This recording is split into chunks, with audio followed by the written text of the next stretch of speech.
Hi everybody, this is Shivali Sharma. Welcome to JKSSB Adda 614. I hope you all are doing great. तो चलिए start करते हैं आज का काफी ज्यादा इम्पोर्टेंट टॉपिक जो कि है हमारा RTI एक्ट 2005. ठीक है, तो ये जीके ऑफ JNK का इम्पोर्टेंट टॉपिक और ये न्यूली एडेड है, तो इसी वजह से ये इम्पोर्टेंट होता है. इसमें एक या दो क्वेश्चंस जो है वो कंफर्म होते हैं और पुलिस का आपका एग्जाम है तो ये चीजें आपके लिए पढ़ना काफी ज्यादा इम्पोर्टेंट हो जाता है. ठीक है, तो आज हम जो लेक्चर पढ़ने वाले हैं इसमें आपका लेक्चर कम आपका रिवीजन कम MCQ सीरीज रहने वाली है. ठीक है, तो इतनी सारे बेनिफिट्स आपको इस लेक्चर में मिलेंगे और वो भी बहुत ही कम टाइम में. तो आप ये लेक्चर देख के आप ये जो है पता कर सकते हो कि आपको किस तरह से इस लेक्चर के बाद हेल्प मिलने वाली है. ठीक है, तो बाकी जो बच्चे लेक्चर्स देखे उनको पता ही है कि हम कम टाइम पे ज्यादा इन्फॉर्मेशन किस तरह से आपको प्रोवाइड करते हैं. तो इस लेक्चर में मैं आपको मोस्ट इम्पॉर्टेंट पॉइंट वाइज में आपको जो है पूरा का पूरा लेक्चर करवाऊंगी. ठीक है, तो चलिए स्टार्ट करते हैं. सबसे पहले हम जो है करने वाले हैं जिसमें आपको ये पता होना चाहिए कि जो राइट टू इंफॉर्मेशन एक्ट जिसके बारे में हम पढ़ने वाले हैं ये मेन इसका मतलब क्या होता है और किसके लिए ये जो है एक्ट हमारे देश में लेके आए हैं. तो इसके लिए आपको सबसे पहले ये पता होना चाहिए कि जैसे कि हम सभी बोलते हैं कि RTI लगानी है. ठीक है, तो RTI लगाने का क्या मतलब होता है कि अगर कोई भी सिटीजन ऑफ इंडिया उसको कोई भी इंफॉर्मेशन चाहिए पब्लिक अथॉरिटी से तो उनको उसका रिस्पॉन्स विद इन 30 डेज में ही देना पड़ता है. This is required. और अगर कुछ ऐसे मैटर ऑफ इम्पोर्टेंस होते हैं जो कि आपको उसके लिए 48 आवर्स के अंदर अंदर उनकी रिस्पॉन्सिबिलिटी होती है ये रिस्पॉन्स आपको प्रोवाइड करना. ठीक है, बाकी इसकी कुछ एक्सेप्शंस है वो हम कंप्लीट करने वाले हैं. मेन चीज आपको पता होनी चाहिए the right of information act 2005. इसमें जो भी सिटीजन रिक्वेस्ट करता है कि हमें गवर्नमेंट के इस डिपार्टमेंट के रिलेटेड इंफॉर्मेशन चाहिए दैट इज देयर राइट, तो वो उनको इस एक्ट के अंडर मिलनी चाहिए with in 30 days that is stipulated time limit. ठीक है, तो ये मेन चीज आपको पता होनी चाहिए अबाउट RTI. अब ये कौन सी मिनिस्ट्री के अंदर आता है that is Department of Personnel and Training and Ministry of Personal Public Grievances and Pensions. तो ये दो मिनिस्ट्रीज आपको इसके अंडर पढ़नी होती है और ये जो ऑब्जेक्टिव्स हैं और ये मिनिस्ट्री है और इसके रिगार्डिंग जितने भी मेन पॉइंट्स है वो सारे इसमें एडेड हैं. तो आपको पॉइंट वाइज सारी इंफॉर्मेशन विद क्रिस्प मैनर आपको यहाँ पे प्रोवाइड की जाएगी. तो आपको डिपार्टमेंट पता हो गया. ठीक है, department of personal and training and ministry of personnel public grievances and pension, ये आपने मिनिस्ट्री याद करनी है. अब इस जो है एक्ट का मेन ऑब्जेक्टिव क्या है, तो इसका बेसिक ऑब्जेक्ट जो है इसमें क्या होता है कि हम अपने देश के जो नागरिक हैं उनको एम्पावर करते हैं और इसके साथ साथ हमारी जितने भी गवर्नमेंट डिपार्टमेंट्स हैं उसमें ट्रांसपेरेंसी आए, अकाउंटेबिलिटी आए. जो भी पब्लिक ऑफिसर्स हैं वो अपने काम के लिए अकाउंटेबल हो टू द पब्लिक. ठीक है, और जो भी वो काम कर रहे हैं गवर्नमेंट के ऑफिसेज के अंडर जिसमें अगर कोई करप्शन होता है और अगर कोई सिटीजन चाहता है कि मुझे इसके रिलेटेड कुछ ना कुछ इन्फॉर्मेशन चाहिए बिकॉज उसको कुछ क्लू मिला होता है कि इसमें कुछ ना कुछ गड़बड़ है. ठीक है, तो वो पर्टिकुलर गवर्नमेंट ऑफिसर से ये इन्फॉर्मेशन कलेक्ट करने के लिए RTI लगा सकता है एज पर RTI एक्ट 2005. ठीक है, और इससे हमारी जो डेमोक्रेसी है वो लोगों के लिए रियल सेंस में काम करती है इस एक्ट के अंडर. तो ये इसके बेसिक ऑब्जेक्टिव है और इसकी मिनिस्ट्री है. लेकिन आपको पहले पता होना चाहिए कि इसके पहले भी एक एक्ट अवेलेबल था before right to information act 2005. इसके पहले था फ्रीडम ऑफ इंफॉर्मेशन एक्ट 2002. ठीक है, तो इस एक्ट ने फ्रीडम ऑफ इंफॉर्मेशन एक्ट 2002 को क्या करा हुआ है, रिप्लेस करा हुआ है. विद दिस लेक्चर में आपको बता दूं ये लेक्चर में आपको फर्स्ट 10-12 मिनट्स आपको ये मैं बेसिक बता रही हूँ जिससे आपके जो हम 20 MCQ सॉल्व करने वाले हैं उसमें आपको इजिली आप कर पाओ. ठीक है, तो इसी वजह से फर्स्ट जो 10 मिनट्स है इनको ध्यान से पढ़ना आपके लिए वेरी वेरी इंपॉर्टेंट. तो आपको इसका आइडिया पता होना चाहिए कि ये राइट टू इंफॉर्मेशन एक्ट का आइडिया किसका था. तो हमारे former prime minister VP Singh 1990 में जो हमारे प्राइम मिनिस्टर कौन थे, VP सिंह, तो उनका ये आइडिया था. That was the brain child of former prime minister VP Singh. ये इंपॉर्टेंट है, स्टार मार्क कीजिएगा इसको. लेकिन इसके फाउंडर कौन है वो मेन चीज हो जाती है. आइडिया जिसका है जरूरी नहीं है कि उसी ने इसको फाउंड करा, उसने एक आइडिया देके छोड़ दिया. लेकिन इसके जो फाउंडर रियल मैनर है वो है हमारे अरुणा रॉय, ये इसके फाउंडर हैं. अब इसके लिए क्या किया गया था, एक कैंपेन स्टार्ट किया गया था, मजदूर किसान शक्ति संगठन, ये आप लिख लीजिएगा, मजदूर किसान शक्ति संगठन, इसमें मैंने ऐड नहीं किया हुआ, अपने से लिख लीजिएगा, MKSS। तो इसको हेड किया था अरुणा रॉय ने 1994 में। तो ये जो है अरुणा राय जो मानी जाती हैं founder of RTI act, because उन्होंने लीड किया था इसको, तो ये इंपॉर्टेंट हो जाता है। और इसके अलावा ये जो एक्ट है वो पार्लियामेंट में कब पास हुआ था, वो डेट भी आप लिख लीजिए, 15 जून 2005, ये आपकी डेट है इंपॉर्टेंट, ये पेपर में आपसे पूछी जाती है, ठीक है, एमसीक्यूज में भी आपको देखने को मिलेगी। 15 जून 2005 को ये एक्ट पास किया गया था पार्लियामेंट के द्वारा, लेकिन ये पास होने के बाद इफेक्टिव डेट इसकी क्या कहलाती है, 12 अक्टूबर, ठीक है, ये देख लो। अब जब फर्स्ट RTI लगी थी शाहिद राजा बर्नी ने लगाई थी, उस सेम डे जब ये एक्ट इन्फोर्स हुआ था, इफेक्टिव हुआ था, that days is also very very important. 12 October 2005 is first RTI and effective date of RTI act 2005। And उसके अलावा ये एक्ट जो पास हुआ था 15 जून, ठीक है। तो जैसे कि आपने आर्टिकल 370 के अंडर हमने देखा होगा कि उसमें भी आपकी इफेक्टिव डेट अलग थी, ठीक है, और पासिंग डेट अलग थी, तो ये मेन चीज हो जाती है। और इसके अलावा सेम हमने जो पढ़ा था कल के लेक्चर में, जिसमें इंडस वाटर ट्रीटी के लिए हमने पढ़ा था उसकी इफेक्टिव डेट एंड उसकी साइनिंग डेट, तो ये इफेक्टिव एंड साइनिंग डेट हर एक में इंपॉर्टेंट हो जाती है। तो इस स्लाइड में आपने आइडिया पढ़ा किसका था, founder Aruna Roy drafted and first RTI objective ministry and the replaced right to freedom of information act 2002, ये इंपॉर्टेंट हो गया।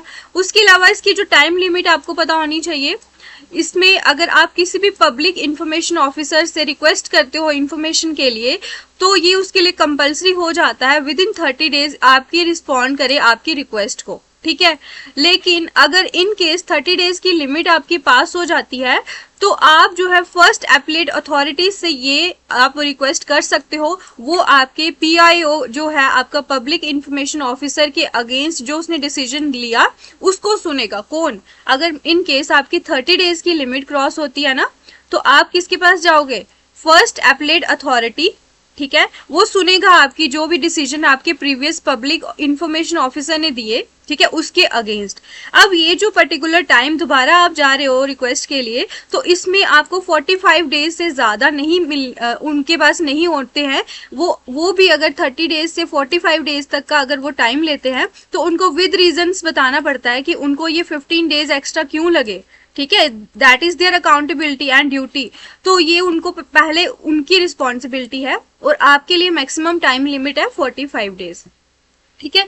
दो चीजें होगी इसमें, लेकिन एक और इम्पॉर्टेंट है कि अगर किसी की लाइफ या लिबर्टी, किसी पर्सन की लाइफ या लिबर्टी पे बात है और इंफॉर्मेशन उसके रिलेटेड है, दैट इज अटमोस्ट इम्पॉर्टेंट, तो इसके लिए इंफॉर्मेशन विद इन 48 आवर्स आपको मिलनी होती है, that is your right according to the right to information act 2005, ठीक है। इसमें मैंने बोला था आपको स्टार्ट में ही कुछ ना कुछ एग्जाम्पशंस हैं इसकी, जो आपको पता होनी चाहिए एज पर your MCQ point of view, ठीक है। तो ये 3-4 चीजें हमने पढ़ी। एक है आपने PIO से आपने इंफॉर्मेशन के लिए रिक्वेस्ट करी, उसने नहीं दिया आपको रिस्पांस विद इन 30 डेज, आप गए FAA के पास, फर्स्ट एपलेट अथॉरिटी, उसने आपको फिर सुना, उसके लिए आपको 45 डेज का मैक्सिमम टाइम दिया गया और विद रीजन उन्होंने आपको दिया। तो उसके अलावा लाइफ एंड लिबर्टी के लिए 48 आवर्स के with in. But in case ये सब होने के बावजूद भी आपको इंफॉर्मेशन नहीं मिलती, फिर उनके लिए भी पेनल्टी इस एक्ट के अंडर है, तो ये आपको चीज पता होनी चाहिए। इसमें उनको क्या होता है, पर डे की 250 रुपीज उनकी सैलरी से ये पेनल्टी कट की जाती है अगर आपको इंफॉर्मेशन से वंचित रखा जाता है। और ये नहीं है कि वो हर दिन के लिए आपकी मान लो लाखों रुपए उनके ऊपर फाइन होगा, ऐसा नहीं है। जब तक 25,000 तक ये जो लिमिट पहुंचती है पर डे 25 × 10 अगर आप करो, अगर 10 दिन तक वो आपको इन्फॉर्मेशन नहीं देते हैं तो 25,000 तक उनको फाइन हो सकता है। ठीक है, ये इंपॉर्टेंट हो जाता है आपके लिए। 25,000 के ऊपर फिर उनको फाइन नहीं होता, फिर आप जो है ये आपको याद रखना है। ठीक है, और ये उनकी सैलरी से ही डिडक्शन होती है, जो ये पेनल्टी होती है। ठीक है, ये सारे के सारे इंपॉर्टेंट पॉइंट्स आई होप आपको समझ आ रहे होंगे। लेकिन ऐसा नहीं होता कि आप किसी भी गवर्नमेंट डिपार्टमेंट में जाएंगे और आपको साथ के साथ इंफॉर्मेशन वो प्रोवाइड करेंगे। होता है कुछ इम्पोर्टेंट जो मुद्दे होते हैं वो देश की सिक्योरिटी के लिए काफी इंपॉर्टेंट होते हैं, तो उनको हम पब्लिक से डिस्क्लोज नहीं कर सकते। ठीक है, तो कुछ एग्जेम्पशंस भी होती हैं इसमें, वो आपको पता होना चाहिए। जैसे कि in case the matter is about national security, then आपको ये इन्फॉर्मेशन नहीं दी जाएगी। अगर कोई पब्लिक सेफ्टी की बात है उसमें भी नहीं दी जाएगी। जैसे कि हमारे यहाँ पे हमारा JNK रीऑर्गेनाइजेशन एक्ट 2019 पास हुआ था, तो यहाँ पे कितने सारे जो पॉलिटिकल पार्टीज थी उनको हाउस अरेस्ट रखा गया था, क्योंकि उनको ये काम क्या था उस टाइम, नेशनल सिक्योरिटी का काम था, पब्लिक सेफ्टी का काम था। ठीक है, तो गवर्नमेंट जब चाहे ये सब जो है टूल्स को यूज कर सकती है। उसके अलावा उनको इंफॉर्मेशन से वंचित रखा गया था कि उनको क्यों हम हाउस अरेस्ट कर रहे हैं, डिटेंशन में रख रहे हैं, क्योंकि ये मैटर था अबाउट नेशनल सिक्योरिटी। और इसके अलावा अगर किसी इंडिविजुअल की प्राइवेसी का मैटर हो और आप उसके रिलेटेड इंफॉर्मेशन उनसे कलेक्ट करना चाहते हो, देन वो इंफॉर्मेशन आपको प्रोवाइड नहीं की जाएगी। कैबिनेट पेपर्स हो गए या फिर कमर्शियल सीक्रेट्स। तो ये 5 पॉइंट्स आप देख लीजिए, national security, public safety, individual privacy, cabinet papers and commercial secrets. These 5 points are extremely important because इसमें से आपको पूछा जाएगा कि इनमें से कौन सा नहीं है या फिर कौन सा है। तो अगर आपको पांचों के पांचों रट्टे होंगे तो वो आपको फिर आसान हो जाएगा MCQ करना। अब इसके अंडर एक बॉडी आती है central information commission. This body is very important, इसको भी आपको स्टार मार्क करना है कि ये बॉडी क्या है, इसका राइट टू इंफॉर्मेशन एक्ट के अंडर क्या इसका मेन मोटिव एंड ऑब्जेक्टिव है। तो सेंट्रल इंफॉर्मेशन कमीशन जो है ये एक स्टैच्यूटरी बॉडी है। ये किसके अंडर है, कौन सी मिनिस्ट्री के अंडर है, ministry of personnel public grievances and pensions. तो इसके अंडर ये बॉडी आती है सेंट्रल इंफॉर्मेशन कमीशन। ठीक है, तो इस बॉडी के अंदर इस पर्टिकुलर कमीशन में कितने मेंबर्स होने चाहिए, ये क्वेश्चन आपसे पूछा जाता है। तो इसमें आएगा आपका एक chief information commissioner plus not more than 10 ICs यानी कि इंफॉर्मेशन कमिश्नर्स। तो ये आपको टोटल 11 हो गए, एक chief election commissioner plus 10 ICs। ठीक है, ये भी इंपॉर्टेंट हो गया। अब इनको अपॉइंट कौन करता है, कौन चुनता है इनको, इसमें आपको पता होना चाहिए प्रेसिडेंट इनको अपॉइंट करता है। मोस्ट जो है इंपॉर्टेंट जो भी हमारे देश की पोजीशंस है उसमें सबको अपॉइंट करने का काम प्रेसिडेंट का होता है, लेकिन यहाँ पे उसको किसकी रिकमेंडेशन लेनी पड़ती है, प्राइम मिनिस्टर की रिकमेंडेशन। ठीक है, plus leader of opposition plus union cabinet का कोई भी मिनिस्टर जिसे प्राइम मिनिस्टर नॉमिनेट करते हैं, अपनी जो उसका मंत्रालय है उसमें से किसी भी पर्सन को अगर वो नॉमिनेट करते हैं प्राइम मिनिस्टर, तो वो भी रिकमेंडेशन देगा टू प्रेसिडेंट। ठीक है, तो फिर प्रेसिडेंट इन सब की रजामंदी के बाद उस पर्टिकुलर चीफ इलेक्शन कमिश्नर को अपॉइंट करते हैं प्लस 10 अदर इंफॉर्मेशन कमिश्नर्स। तो ये इंपॉर्टेंट बॉडी होती है। अब इस पे आपसे प्रेजेंट में पूछा जा सकता है कि प्रेजेंट कौन है chief election commissioner, that is Hiralal Samaria. तो ये इंपॉर्टेंट नोट कर लीजिए अगर आपने नहीं किया हुआ अपने नोट्स में। अब इसमें कुछ इंपॉर्टेंट सेक्शंस है, सारी पढ़ना इंपॉर्टेंट नहीं है। ठीक है, क्योंकि आपका जीके का सिलेबस बहुत वास्ट है, तो आप हर टॉपिक को बहुत ज्यादा डीप नहीं पढ़ना। आपने सबसे इंपॉर्टेंट होता है कि आपको हर टॉपिक की समझ होनी चाहिए, क्योंकि बेसिक्स ही आपसे पूछा जाएगा, कोई इतना डीप क्वेश्चन आपको नहीं आने वाले। ठीक है, तो इंपॉर्टेंट आपने कुछ भी स्किप नहीं करना है।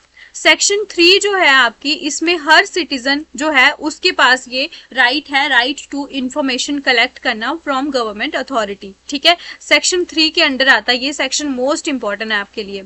उसके अलावा जो टाइम लिमिट की बात थी वो आती है आपकी सेक्शन 7 में, जिसकी टाइम लिमिट है 30 डेज 48 आवर्स, जो किसके लिए है, लाइफ एंड लिबर्टी के लिए। ऐसी कितनी लिमिट है, 30 डेज। तो ये दोनों लिमिट्स जो है 48 आवर्स और ये 30 डेज, ये आपकी सेक्शन 7 के अंडर आती है। लेकिन अभी रिसेंट जो है इस एग्जाम में ये टॉपिक ऐड क्यों किया गया और करंट के रिलेटेड भी इश्यूज आपको क्लियर होने चाहिए। तो इसमें अभी एक अमेंडमेंट आई इस एक्ट में जिसको हम बोलेंगे राइट टू इंफॉर्मेशन एक्ट 2019। तो 2019 में ये अमेंडमेंट आई थी। तो इसमें क्या चेंजेस लेके आए हैं, जो सेंट्रल गवर्नमेंट डिसाइड करेगी, क्या डिसाइड करेगी, टेन्योर कितना रहेगा उनका इंफॉर्मेशन कमिश्नर्स का या फिर चीफ इलेक्शन कमीशन का, उसके अलावा उनकी सैलरी क्या होगी और उनकी टर्म्स क्या रहेंगी ऑफिस टाइम के ड्यूरेशन, ठीक है, टर्म्स ऑफ सर्विस क्या रहेगी इंफॉर्मेशन कमिश्नर की। उसके अलावा ये जो है हमने पढ़ा था 10+1 चीफ इलेक्शन कमिश्नर, यानी कि टोटल 11 स्ट्रेंथ थी, ये इसकी कंपोजिशन थी। लेकिन अभी क्या होगा 2019 के बाद central government will decide the composition and strength of this. तो ये इंपॉर्टेंट पॉइंट्स थे। आई होप आप सबको ये इंपॉर्टेंट पॉइंट्स अगर नहीं पता होंगे तो आपको रिवाइज हो रहा होगा, जिसको पता होंगे, जिसको नहीं पता होंगे तो आप इसको अपने नोट्स में जरूर ऐड कीजिएगा, आपके लिए यही इंपॉर्टेंट है, इससे बाहर आपको क्वेश्चन नहीं पूछने वाले हैं, ठीक है। तो हम इसकी बात करने वाले हैं अभी 20 MCQs on this part. I hope आपको ये समझ आई हो कि आप जो है ये 20 MCQs सॉल्व कर पाए। तो चलिए अभी हम MCQs ओपन करेंगे। तो सबसे पहला MCQ ही अभी मैंने आपसे डिस्कस करा था, एक सेकेंड, तो जिसमें मैंने आपको बोला था कि जो साइन डेट होती है, पासिंग डेट और इफेक्टिव डेट इंपॉर्टेंट है। तो आप देख सकते हो first MCQ is related to this only कि राइट टू इंफॉर्मेशन एक्ट 2005 ये फोर्स में कब आया था, कौन सी डेट है वो आपको इंपॉर्टेंट है कि ये फोर्स में कब आया था ये एक्ट। तो इसके इंपॉर्टेंट ऑप्शंस वो देखेंगे हम 22 जून 2005, 12 अक्टूबर 2005, 15 जून 2005 एंड 15 अगस्त 2005। तो इस क्वेश्चन का राइट आंसर है हमारा 12 अक्टूबर 2005, ठीक है। तो ये थी इसकी इफेक्टिव डेट। तो अभी अगर कोई लेक्चर ध्यान से देख रहा हो और उसको मैंने समझाया कि साइन जो पार्लियामेंट में कब पास हुआ था ये एक्ट, तो आपको कमेंट सेक्शन में बताना है कि ये जो है एक्ट की पासिंग डेट जो है वो क्या है, वो आपको नीचे मेंशन करनी है, ठीक है। नेक्स्ट क्वेश्चन देखेंगे हम। The right to information act 2005 replaced which act. तो इसने कौन से एक्ट को रिप्लेस करा है, information technology act 2000, freedom of information act 2002, delimitation act 2002 और नन ऑफ द अबव। तो again this question is very very easy और मैंने आपको अभी ये समझाया। तो इसका राइट आंसर है फ्रीडम ऑफ इंफॉर्मेशन एक्ट 2002, ठीक है। दोनों के दोनों क्वेश्चंस काफी ज्यादा important from your exam point of view, ठीक है। तो नेक्स्ट क्वेश्चन हम देखेंगे, what is the fee paid by an Indian national to file a first appeal.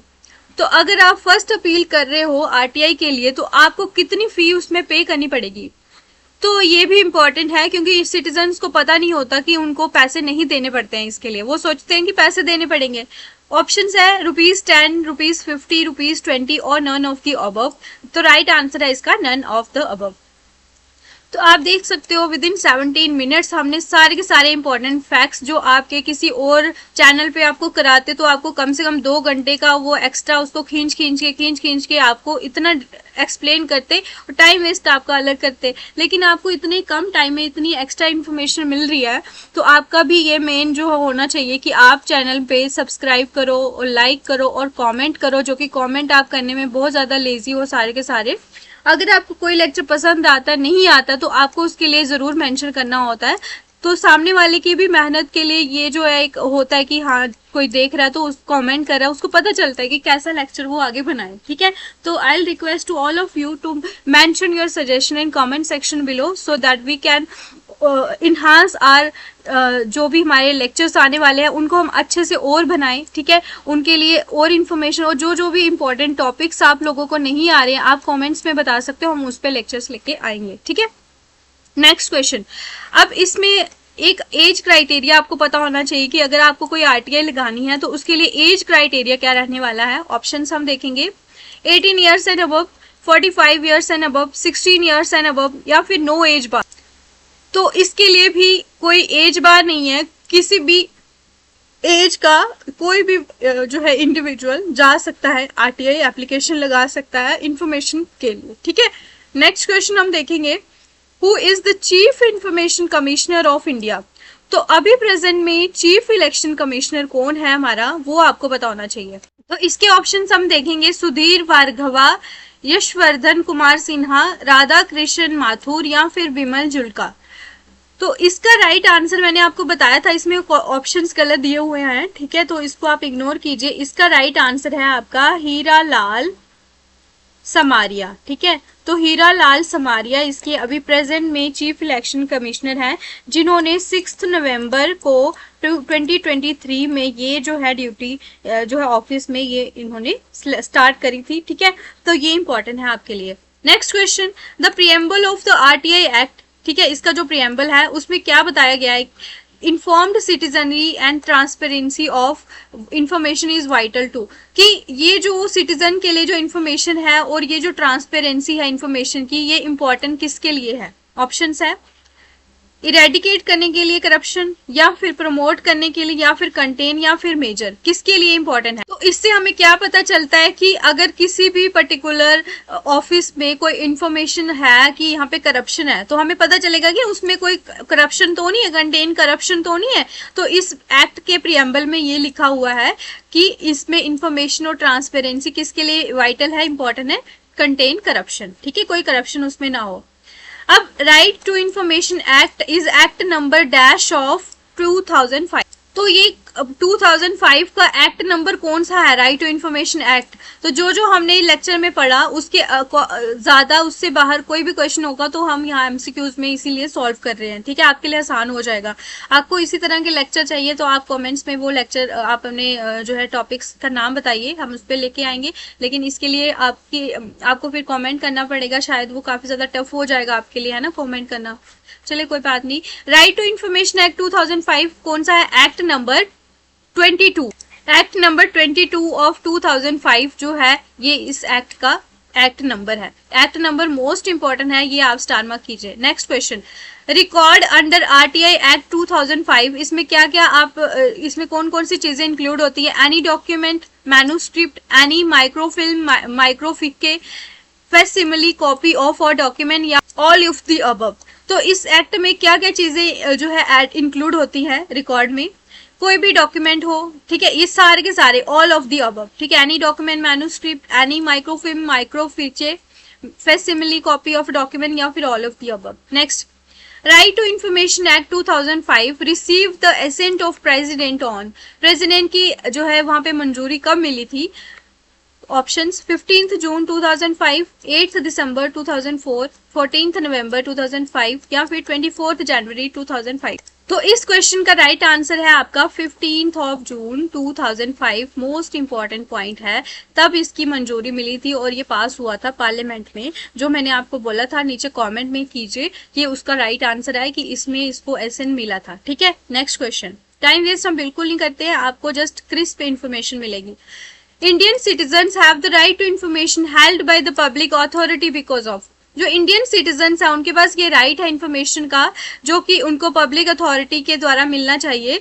तो किसकी वजह से आया है ये उनको जो राइट मिला है? Judgement of the supreme court, implementation of international laws by government of India, all states agreed to implement the act, या फिर the right act 2005 which was passed by parliament and implemented with effect from 12/10/2005।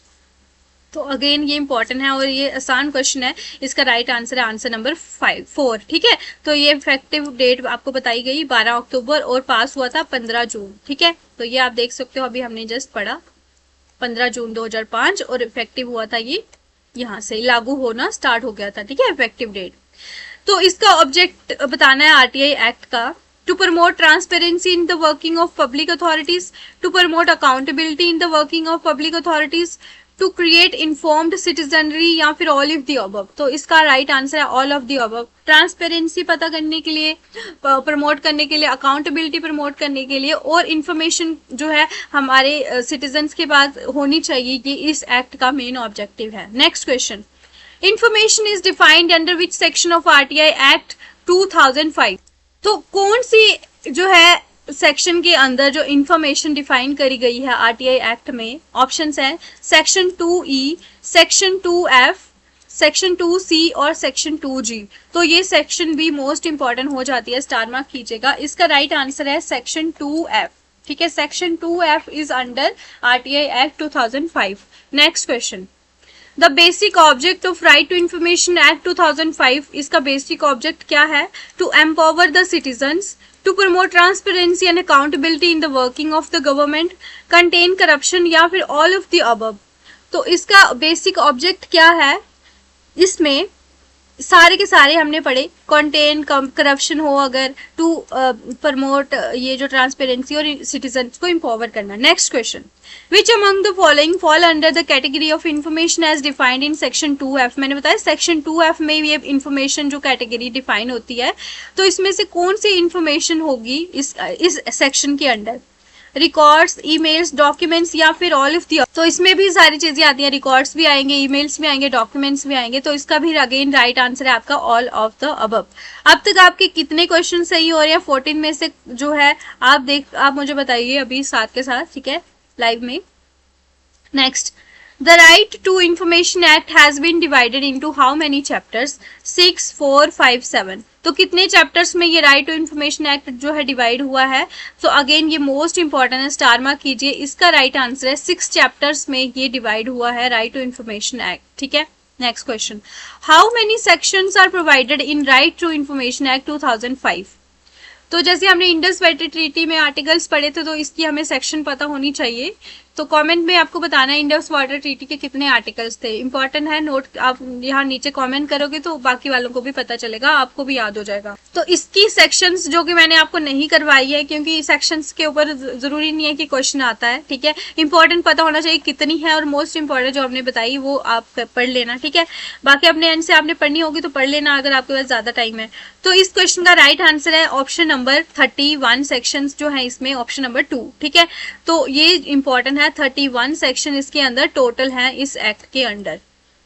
उसके बाद next question, how many terms were defined under section 2 of the right of information act 2005? तो इसमें कितनी terms defined है section 2F जो हमने पढ़ा था?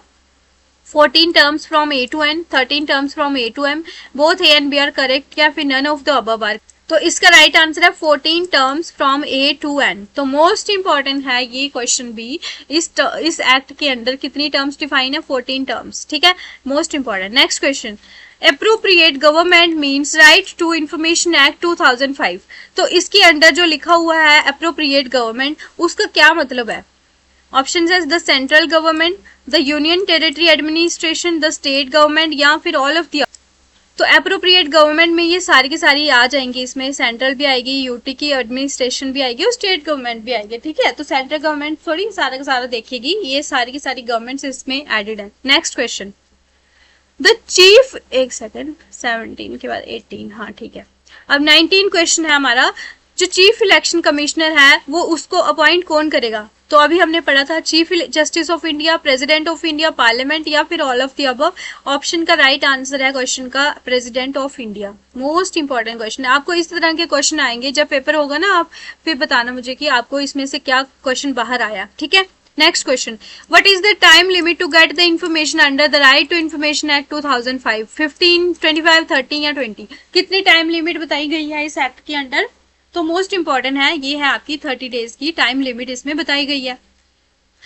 तो ये था हमारा आज का लेक्चर। बिना टाइम वेस्ट करे हमने कितनी सारी इन्फॉर्मेशन विद इन 28 मिनट्स हमने कंप्लीट कर लिया, जो कि एक बहुत बड़ा चैलेंज होता है एमसीक्यूज प्लस आपको लेक्चर पढ़ाना, ठीक है। लेकिन हमें पता है कि आपका टाइम कितना ज्यादा इंपॉर्टेंट है, तो we care for your time. So इसी वजह से हम यहाँ पे जितना हो सके मैक्सिमम इंफॉर्मेशन रिविजन के लिए आपको यहाँ पे प्रोवाइड करें।